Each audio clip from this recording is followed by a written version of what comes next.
আচার পছন্দ করেন না এমন মানুষ খুঁজে পাওয়াই দুষ্কর। ছোট থেকে বড় সবাই আচার খেতে ভালোবাসে।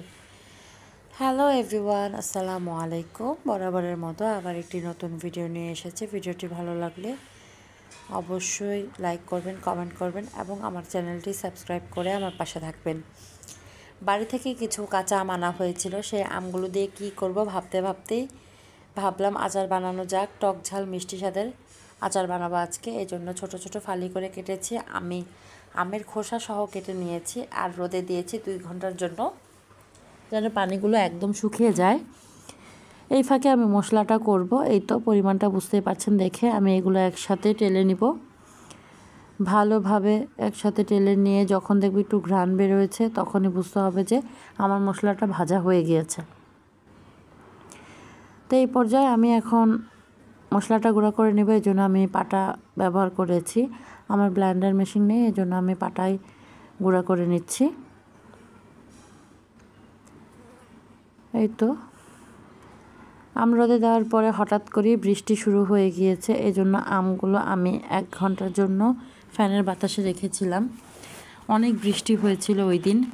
যাই হোক, তারপর আচার বানাতে চলে আসলাম। এই জন্য আমি পরিমাণ মতো সরিষার তেল নিয়েছি, 3টা শুকনো মরিচ নিয়েছি, 1 চামচ 5 ফোড়ন নিয়েছি আস্ত। ভালো করে নেড়ে চেড়ে এই পর্যায়ে আমগুলো আমি দিয়ে দিব।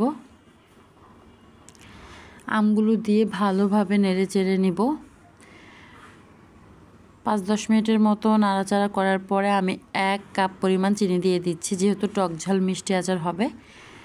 1 কাপ চিনি দিয়েছি। ভালো করে নেড়ে চেড়ে যখন একটু গলে আসবে চিনিগুলো, তখনই আমি 1 চামচ আদা রসুন বাটা দিয়েছি।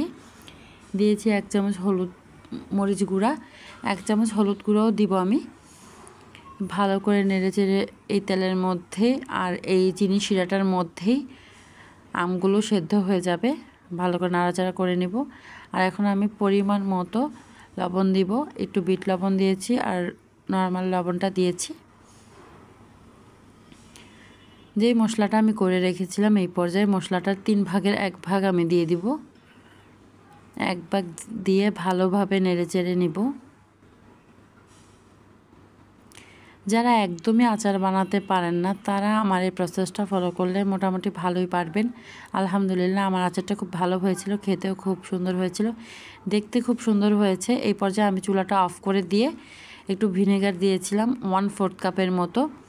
ঠান্ডা হওয়ার পরে আচারের কালারটা আরও বেশি সুন্দর লাগছিল, মাশাল্লাহ।